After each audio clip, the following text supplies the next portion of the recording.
බහු අම්මෙකුයි චූටි පැටව දෙන්නෙකුයි මෙන්න මේ විදිහට පාරේ අනතුරුදායක විදිහට ඉන්නවා අපි කලින් වීඩියෝ එකක දැම්මා. ඉතින් මං කලින් වීඩියෝ එකේ දැම්මේ මේ බහු අම්මා එයාගේ පැටව දෙන්නව පාරට එක්කන් ඇවිල්ලා කියලා. හැබැයි ඒක වැරදි. මේ බහු අම්මව එයාලගේ පැටවුනුත් එක්ක පාරට ගෙනල්ලා දාලා. මේ පැංචෝ දෙන්නට අමතරව තවත් චූටි පැටව දෙන්නෙක් ඉඳලා තියෙනවා. ඉතින් දැන් ඉතුරු වෙලා ඉන්නේ මේ පැංචෝ දෙන්න විතරයි. එයාලා හිටියේ ගොඩාක් අනතුරුදායක තැනක. එයාලා වාහනවලට හැප්පෙන්න යනවා.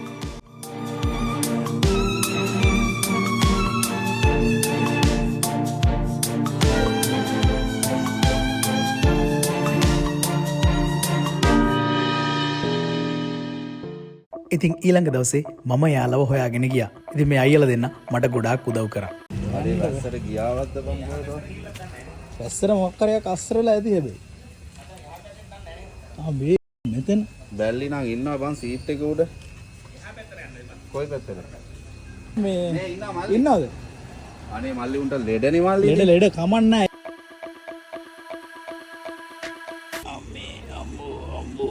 මල්ලි පෙට්ටිය දෙනවා දාන්න. ඔව් ඒ හොඳයි. ඒක තමයි. කොහොම හිටපු දෙන් එන පෙට්ටිය. හිටපු දෙන්න. ඔව් අනිත් කෙනා නෑනේ. හරි අපි හොයලා තියන්න ඔයා පෙට්ටිය සෙට් කරගෙන එන්න. ඔව් දෙන්නවා. ඔව්.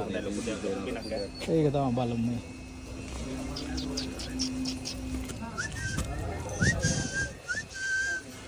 අම්මෝ. අනිත් එක්කෙනා මෙතන ඉන්නවා. අයියා. මෙයා මෙතන ඉන්නවා. ඔව්. ඒක හොඳයි. ඔක් මෙයක් දාගමු කොයි පැත්තට? ඒ පෙට්ටියම හිටියේ. මේක හදලා ගන්න පුළුවන්.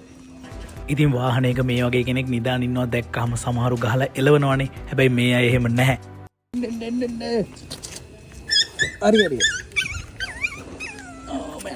අනිත් එක්කෙනා මේක ඇතුලේ නේ.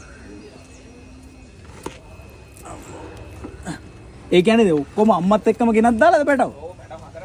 මල්ලි කණ්ඩත් එක දුන්නා ඉතින්. හා හා. අපි ඉතින් හැම වෙලාවෙම ඉන්නේ නැහනේ. වෙනදට අපි මේ වගේ දේවල් වලට ගියපුවාම එතනනේ මිනිස්සු අපි දිහා බලන්නේ මේ මොන පිස්සු ටිකක්ද වගේ. හැබැයි මෙයාලා මට ගොඩාක් උදව් කරා. මේ වගේ අහිංසකයන්ව පවුල් පිටින්ම පාරට ඇදලා දාන අයට අපි අමුතුවෙන් සාප කරන්න ඕන නැහැ.